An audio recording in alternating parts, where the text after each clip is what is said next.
Ladies and gentlemen, welcome back to the Ground and Pound podcast, the show where, as always, we're hitting you with them elbows of knowledge. And we're back again with this week's best bets for UFC 319. Khamzat Chimaev taking on Dricus du Plessis.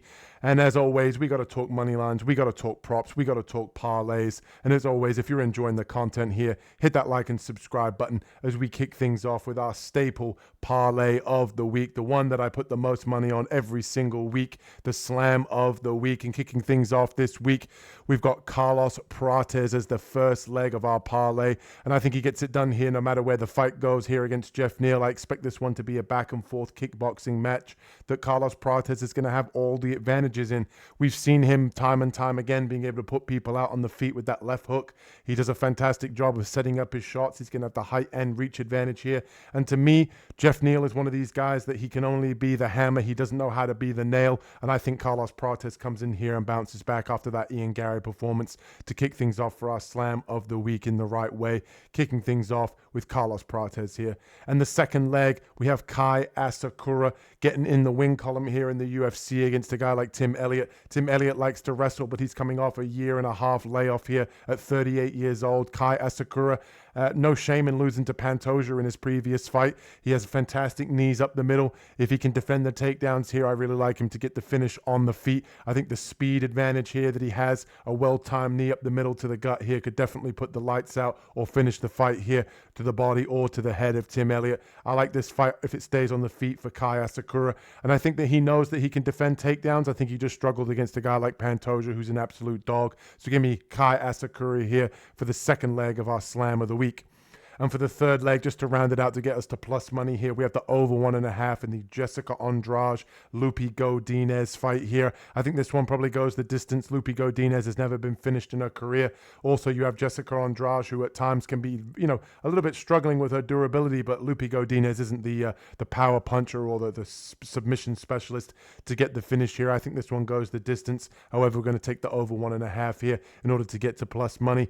And if you guys don't want to take that over 1.5, if you want to look in the PFL direction, Godzi Rabatinov in the main event against Alfie Davis. He's a big favorite. I like him if you want to use that as the third leg here for the slam of the week. I'm going to use this one here for the over 1.5. And this bet has now hit 9 of its last 12, looking to make it 10 of the last 13. And as always, this is the one that I put the most money on every week, the slam of the week, hoping to continue its streak. And next up, we have the chalk parlay. We have 2 of the heavier favorites here on the card, rounding things out to get us here to even money. And we've got MVP Michael Venom Page here to get it done with the striking against Cannonier. I do think Cannonier is a great fighter. I do think that he's still very skilled. He showed a lot of toughness against RoboCop, but I think he's going to be swinging at air, really struggling to use, having to basically use his wrestling here against a guy like MVP. I don't think that's going to happen. I think this fight plays out on the feet. I think the speed advantage here of Michael Venom Page is going to be far too much here for Cannonier. He's going to dance around on the outside. And later on, we're going to talk about a prop here for Michael Venom Page. I do think that he might find the knockout here. We've seen in previous fights with Cannonier, he has been chinned. And I do think that the striking is very high level here of MVP. And he's going to be the first leg here of our chalk parlay. And for the second leg, we're going to go with Chase Hooper. And this one, to me, I do think that Chase Hooper is well-rounded. I think that he's obviously still got a lot to prove, still very young, only 25 years old, but he is a wizard on the ground. If he takes you back, he is very live for the submission. And Anthony Hernandez Alexander Hernandez, is not necessarily the most confident guy you can ever be in. He obviously leaves a lot to be desired. His cardio falls off a cliff when he gets later on in fights. And I do think that the wrestling here and the grappling can definitely wear down a guy like Alexander Hernandez. Chase Hooper coming in, we know that he likes to grapple. He's improving on his striking. I do question his durability at times, but I do like him here to get it done for our second leg of our chalk parlay, rounding out at about even money, sitting at minus 102 here. The second parlay here on our best bets. And next up, we have a Moneyline play here. We've got Brian Battle taking on Nursultan Rozaboyev. Give me Rozaboyev here. I like him here at middleweight. He's a big middleweight, finishing power, good wrestling. And I think that Brian Battle's going to struggle here against Rozaboyev. I think the size difference is going to prevent Battle from holding him up against the fence. That's going to make it mostly a striking battle. And I do think that Nursultan has a little bit more finishing upside, whether it be on the ground or on the feet. I like him here as an underdog. I do think that he's going to cash here as a Moneyline play. And I just think that bit here with Brian Battle. This is the UFC forcing him to fight from welterweight up at middleweight because he'd missed weight a few times. And I don't necessarily think that he won his previous fight against Randy Brown. I think Nursultan Rozaboyev comes in here, maybe even gets a late finish, but I just think wherever this fight goes, the size and overall finishing potential here of Rozaboyev should get it done against a guy like Brian Battle for dog money here on our plus money best bets. And next up, we have the dog of the week. If you guys haven't seen the video, where have you been? This week's dog of the week video, full highlight reel tape, is live on the channel. And this week's dog of the week is Aaran, the Miracle Murphy. Like I said, full highlight reel tape live on the channel. I'll leave a link in the description why I like Aaran Murphy in a bad way this week. I think he gets it done here against Aaran Pico. A full highlight reel tape along with an explanation of why I'm breaking him down as my favorite betting underdog will be live on the channel.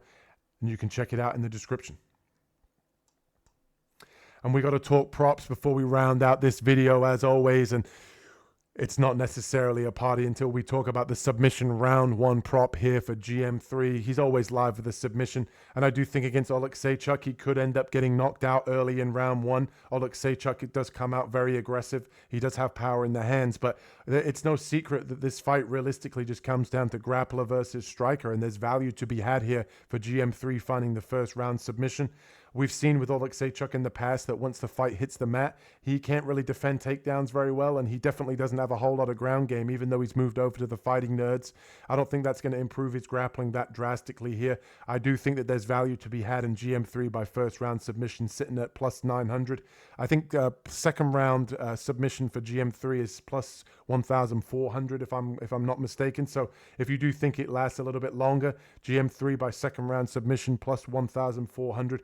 Merely a value play, as I did pick on our full card breakdown. I did pick Oleksiejczuk to win. I do think he gets the knockout here against GM3, but more of a play on the value side. GM3 always live for the turnaround victory and finding the submission. And as I said earlier, we've got Michael Venom Page here on the props section by KO. And if you look at a lot of Jared Cannonier's previous fights, Imavov, he was knocked out and rocked in that fight, whether you agree with the stoppage or not. Marvin Vettori, he was able to find the chin of Cannonier. Robocop was able to find the chin early of Cannonier. And obviously he has proven to be very durable. He has proven to come back in some of those fights. But MVP is a different high-level striker. And I think here at 4 times our money, sitting at plus 400, there's value to be had in the knockout. We saw when he fought Kevin Holland, he was able to step in, time knees, time elbows as well, crashing into the pocket. And I wouldn't be surprised here if MVP was able to sort of snake charm Cannonier here and find the knockout maybe in round 1 or 2, using his speed, using that striking that he possesses.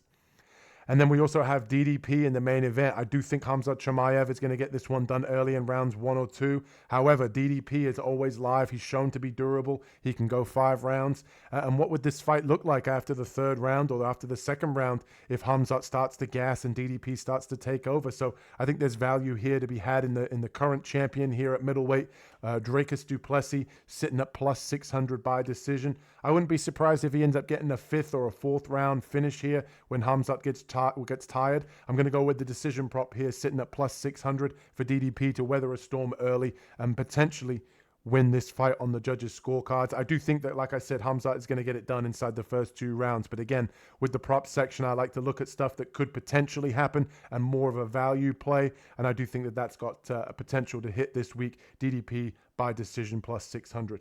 And if you're enjoying the content, as always, I have to let you know what's coming on the channel or what already is. We have the full card breakdown for UFC 319. That's live on the channel currently. Check that out. A more detailed breakdown of each matchup on this entire card. And also we have the dog of the week, my favorite betting underdog, Aaran, the Miracle Murphy. Check that out. Full highlight reel tape, along with the full card breakdown over in the PFL World Tournament. 3 title fights this week. Carlos and I did a full card breakdown in detail on the channel. And as always, if you're enjoying the content here on the Ground and Pound podcast, hit that like and subscribe button, and we'll catch you in the next one. Peace.